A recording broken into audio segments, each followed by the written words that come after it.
Hai guys, sekarang ini pengen ngebahas soal Godzilla X Kong. Ternyata bukan versus kali ini, New Empire. eh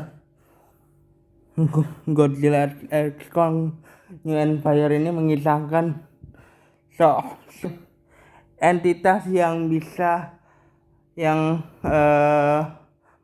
lebih tepatnya memaksa Godzilla dan Kong bekerja sama. Artinya gini, Zeruku, anak kecil bernama Zia yang ada di Godzilla vs Kong waktu itu, dan ada di uh, Kong Skull Island juga waktu uh, itu meminta bantuan kepada dunia luar. Kan ini di Earth Hollow ya, di lapisan terdalam bumi, di mana entitas-entitas itu hidup. Sebenarnya awalnya entitas-entitas tersebut tuh hidup dengan damai. Sampai akhirnya ada sebuah entitas, sekumpulan monyet-monyet purba yang bisa dibilang membuat kekacauan dan ingin menguasai dunia.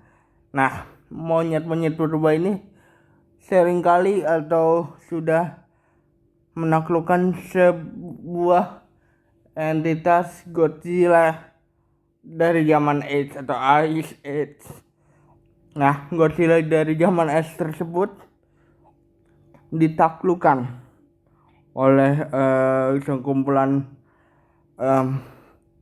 monyet-monyet tersebut untuk menjadi ancaman bagi entitas ataupun manusia yang macam-macam dengan mereka. Si Monarch, di mana satu organisasi yang biasanya melindungi para entitas tersebut itu, mereka punya kayak gini, kayak mereka punya sinyal bahwa ada yang membangunkan Godzilla. Di awal ya tentu Godzilla ini dianggap sebagai ancaman gitu ya, tapi masih diingat bahwa Godzilla tidak akan bangun ketika tidak dipancing. Maksudnya apa? Godzilla itu bangun karena dia mendengar sebuah sinyal yang mengganggu tidurnya di Colosseum Roma, dan Kong awalnya tidak dilibatkan di sini, tapi Kong terpaksa harus dibawa lagi ke dunia bawah karena waktu itu Monarch agak mencurigai bahwa Kong tidak bisa lagi berdamai dengan Godzilla. Yang bisa membuat mereka bersatu adalah begitu mereka tahu bahwa entitas monyet-monyet purba ini sangat berbahaya gitu. Si Monarch ini awalnya kan mengira Godzilla sebagai sebuah entitas yang mengganggu gitu kan. Di film ini, di awal film ini, si Godzilla ini ternyata terganggu oleh sebuah sinyal pertolongan yang dikirimkan sama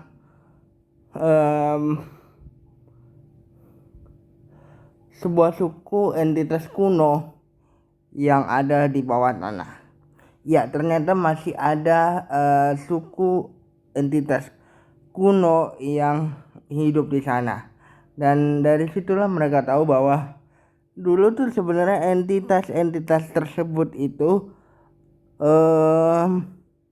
mempunyai beberapa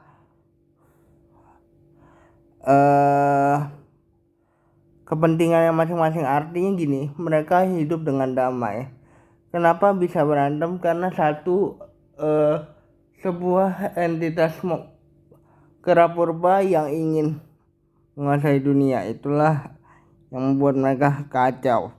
Nah, si entitas kera purba ini ditemukan oleh Kong sebelum mereka mengetahui semuanya itu. Kong sudah terlanjur terbawa kepada sekumpulan entitas monyet purba tersebut yang dipimpin oleh sebuah raja monyet yang ingin menguasai dunia tadi. Nah, Kong awalnya mengira bahwa ini tuh tempat yang damai.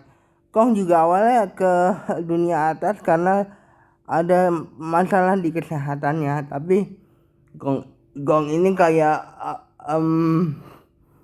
mau tidak mau dibawa lagi karena yang tahu Hollow Earth itu kan Kong sendiri ya, bukan siapa-siapa ya, karena dia yang tinggal di sana. Siapa tahu kata Monarch hal yang membuat Godzilla bangun ini bisa diketahui sama Kong gitu. Aku pikir sih film ini film yang terlalu terburu-buru memperkenalkan beberapa monster di Monster Universe yang ada. Karena si Godzilla versus Kong itu sendiri harusnya bergabung di Monsterverse. Apakah Monsterverse ini dibatalkan gitu ya, kita nggak pernah tahu gitu. Again, di awal film dia seorang anak yang akrab sama Kong ini khawatir sama kondisinya Kong karena dia merasakan ada getaran bahwa entitas musuhnya Kong tadi yaitu Godzilla bangun. Kenapa nih bangun? Kenapa nih terganggu gitu kan? Ternyata ya tadi masalah tadi mendengar adanya sinyal kekacauan yang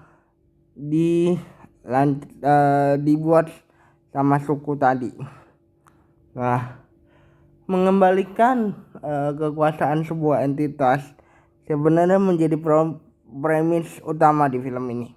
Tapi menurut aku tadi kok masih terburu-buru gitu filmnya karena kita belum tahu nih si entitas lain selain Kong dan juga Godzilla. Mungkin ada Meta Godzilla, kita sudah tahu. Ada beberapa entitas lain juga kita sudah tahu, tapi entitas-entitas yang ada di film ini tuh kayak kurang diceritakan lebih lanjut bagaimana hal-hal yang ditakuti mereka, apa yang membuat mereka terancam gitu. Kayak kita ngomongin Planet of the Apes kan, di setiap filmnya itu kita sudah tahu gitu apa tujuan para monyet-monyet ini gitu kan. Nah, kalau ini tuh kayak kurang gitu maksudnya hanya berfokus kepada Godzilla dan Kong, dan film ini tuh agak unik dan aneh juga menurut aku. Karena kenapa si Godzilla ini tuh dan Godzilla X Kong ini tuh kayak membuat film yang megah tapi dengan cerita yang absurd menurut aku. Karena ya agak sedikit keanehan, ada hal-hal yang aneh aja gitu ya, yang tidak masuk akal yang dibikin masuk akal di film ini. Aku tuh baru bisa tahu inti dari ceritanya di pertengahan film. Jujur awal-awal film sih membosankan. Itu saja yang bisa bahas dari Godzilla X Kong 2024. Bye guys.